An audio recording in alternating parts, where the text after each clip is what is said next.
आज की क्लास में हम डिस्कस करने वाले हैं पेस्ट एनालिसिस। पेस्ट एनालिसिस आप मैनेजमेंट के सब्जेक्ट की अगर बात करें तो भी ये आपका काफ़ी इंपॉर्टेंट है, और इसके अलावा अगर कोई भी सब्जेक्ट है आपका जो कि मैनेजमेंट से रिलेटेड है तो भी वहाँ पर हम pest analysis as a subject पढ़ते हैं। तो पेस्ट एनालिसिस बेसिकली हम करते क्यों हैं, तो सबसे पहले तो ये समझिए कि पेस्ट एनालिसिस कोई ऑर्गेनाइजेशन करती है। अब वो ऑर्गेनाइजेशन आपकी कैसी भी ऑर्गेनाइजेशन हो सकती है, किसी भी तरीके का नेचर ऑफ बिजनेस वहाँ पे किया जा सकता है, और उस पर्टिकुलर ऑर्गेनाइजेशन को अगर अपना एक्सटर्नल एनवायरनमेंट समझना है, mark my point that external environment. तो पेस्ट एनालिसिस हम किस लिए करते हैं, हम एक्सटर्नल एनवायरनमेंट के लिए करते हैं। हम अपने एक्सटर्नल एनवायरनमेंट को समझने के लिए पेस्ट एनालिसिस को करते हैं। तो किसी भी ऑर्गेनाइजेशन को, किसी भी बिजनेस हाउस को अगर अपने एक्सटर्नल एनवायरनमेंट के एनालिसिस करना है, ऐसे में वो पेस्ट एनालिसिस करती है। तो paste analysis being a manager क्यों इम्पॉर्टेंट है आपके लिए जानना। अब देखिए, हम बोल रहे हैं कि ऑर्गेनाइजेशन करती है। ऑर्गेनाइजेशन करती है का मतलब क्या हुआ, कौन करेगा, जो मैनेजर्स होंगे वो करेंगे। हो सकता है कि मिडिल लेवल का मैनेजर ना करे, जो सीनियर मोस्ट लेवल है वहाँ का मैनेजर करे, बट ये जो काम होगा वो करेगा एक मैनेजर ही। तो इसलिए ये बहुत ज़्यादा इंपॉर्टेंट है कि being a student of management और being a student of commerce background you should have knowledge about the PEST analysis. तो चलिए देख लेते हैं डिटेल में कि पेस्ट एनालिसिस क्या है, किस तरीके से हम इसको करते हैं, और क्या इम्पैक्ट होता है पेस्ट एनालिसिस का एक ऑर्गेनाइजेशन के अंदर। तो सबसे पहले तो पेस्ट एनालिसिस की अगर हम बात करें तो पेस्ट का मतलब क्या है ये समझिए। पी का मतलब होता है पॉलिटिकल, ई का मतलब होता है इकोनॉमिक, एस का मतलब होता है सोशल, एंड टी का मतलब होता है टेक्नोलॉजिकल। अब यहाँ पर मैं पूरी स्लाइड रीड नहीं कर रही हूँ, मैं आपको मेजर चीज़ें बता रही हूँ, एक्सप्लेनेशन बता रही हूँ। आप वीडियो को पॉज कर करके उसके बाद स्लाइड भी आप चाहें तो रीड कर सकते हैं। तो देखिए यहाँ पर क्या होता है, ये एक तरीके का मैनेजमेंट मेथड है जिसमें ऑर्गेनाइजेशन अपने मेजर एक्सटर्नल फैक्टर्स को एनालाइज करती है और देखती है कि किस तरीके से ये फैक्टर्स उन्हें इन्फ्लुएंस करने वाले हैं, और किस तरीके से इन फैक्टर्स को चेंज करके या अपने फेवर में करके, यूटिलाइज करके उनको हम अपने कॉम्पिटिटर से हम बेटर हो सकते हैं या कॉम्पिटिटिव एज हमें मिल सकता है। तो इसीलिए हम पेस्ट एनालिसिस करते हैं। बहुत सारी चीज़ें होती हैं, जैसे मान लीजिए कि अगर आपने पेस्ट एनालिसिस नहीं किया, आपको अपने बाहर के एक्सटर्नल एनवायरनमेंट के बारे में नहीं पता है, ऐसे में आपका बिज़नेस किस तरीके से शेप करेगा, कितने दिन सर्वाइव करेगा, ये एक क्वेश्चन ऑफ वेग मैनर हो जाता है। इसके बारे में आपको कुछ भी नहीं पता चल पाता है।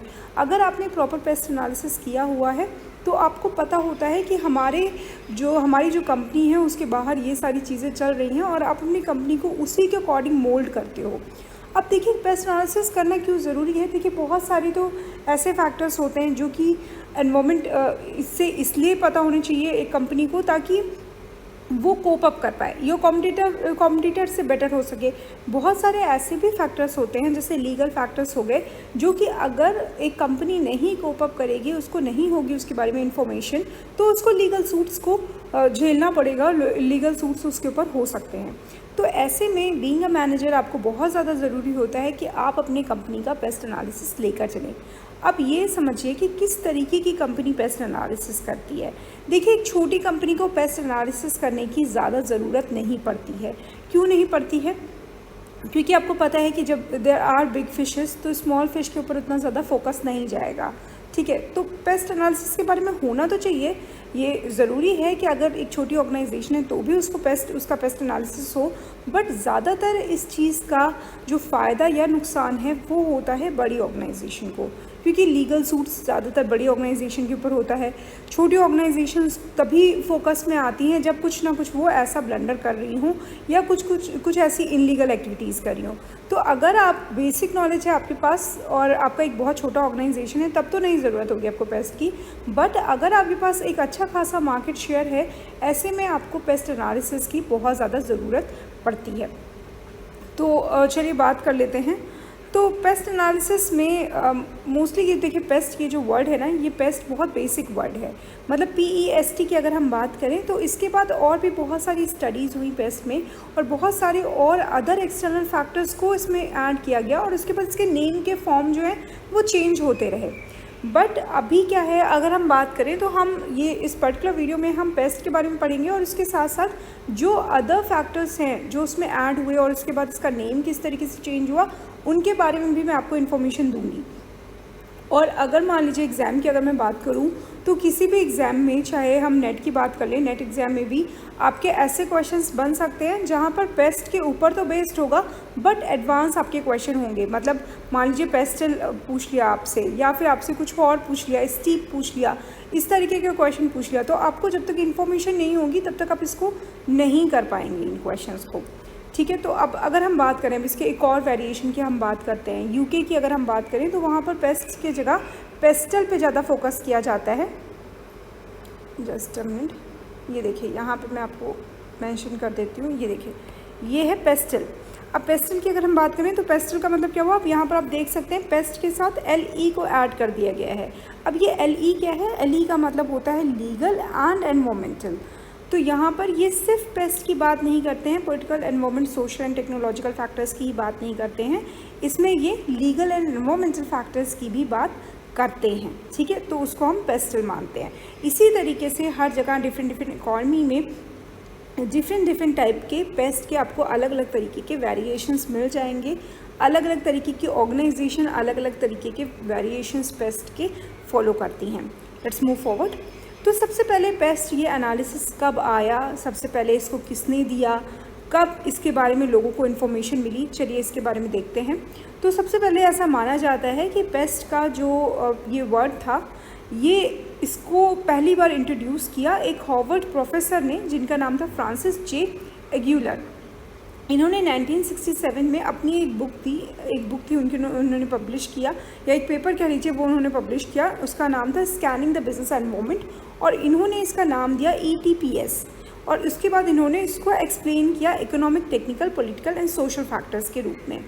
उसके बाद धीरे धीरे करके अच्छे से ये जो ETPS है इसको बोलना थोड़ा मुश्किल था, तो इसलिए इसका थोड़ा कन्वीनियंट बनाने के लिए इसको दोबारा से रीअरेंज किया गया और इसका नाम दे दिया गया पेस्ट। ठीक है, तो इस तरीके से ये पेस्ट आपका एनालिसिस पिक्चर में आया और ईयर है आपका 1967। Let's move forward. अब हम मेजर टेक अवेज की बात कर लेते हैं कि पेस्ट में क्या क्या चीज़ें आपको मेजरली पता होनी चाहिए। तो अगर हम पेस्ट की बात करें तो पेस्ट का फुल फॉर्म होता है political, economic, social and technological. और दूसरी बात ये है, हम करते क्यों हैं ये एनालिसिस, हम करते हैं एक्सटर्नल फैक्टर्स को जानने के लिए कि किस तरीके से एक्सटर्नल फैक्टर्स हमारी प्रॉफिटेबिलिटी को इम्पैक्ट करने वाले हैं, इसलिए हम पेस्ट एनालिसिस करते हैं। ज़्यादातर ये आपकी लार्जर ऑर्गेनाइजेशन के लिए इफेक्टिव होती है जिनको मैक्रो लेवल माइंडेड, माइक्रो की बात नहीं कर रहे हैं हम मैक्रो की बात कर रहे हैं। ठीक है, मतलब कि आपका ब्रॉडर टर्म्स की हम बात कर रहे हैं, हम माइक्रो की बात नहीं कर रहे हैं।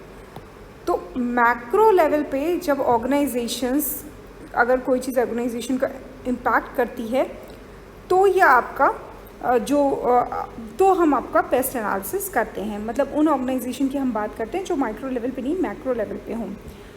अब अगर हम बात करें तो पेस्ट एनालिसिस आपका अकेले नहीं किया जाता है। ठीक है, पेस्ट को हमेशा हम स्वॉट एनालिसिस के साथ साथ करते हैं, ताकि हम सबसे पहले क्या करते हैं, हम डिफरेंट टाइप के एनालिसिस करते हैं डिफरेंट फैक्टर्स को। उसके बाद हम देखते हैं कि इसमें हमारी स्ट्रेंथ, वीकनेस, अपॉर्चुनिटी, थ्रेट्स क्या है। तो इसीलिए हमेशा इसको हम कंजक्शन करते हैं इसका स्वॉट एनालिसिस के साथ साथ। Let's move forward. अब चलिए इसके जो डिफरेंट टाइप के वेरिएशंस हैं उनके बारे में देख लेते हैं क्या क्या वेरिएशन है। तो पहला वेरिएशन है आपका पेस्टल। तो पेस्टल PESTLE पेस्टल, इसमें आपका political, economic, social, cultural, technological, legal and environmental हो गया। ठीक है, ये देखिए यहाँ पे दिया हुआ है। पेस्टल में political, economic, social, cultural, technological, legal, environmental हो गया। उसके बाद आपका आ गया पेस्टलाइड। पेस्टलाइड का क्या मतलब है, political, economic, social cultural, technological, legal, international, environmental and demographic. उसके बाद आपका स्टेपल आ गया।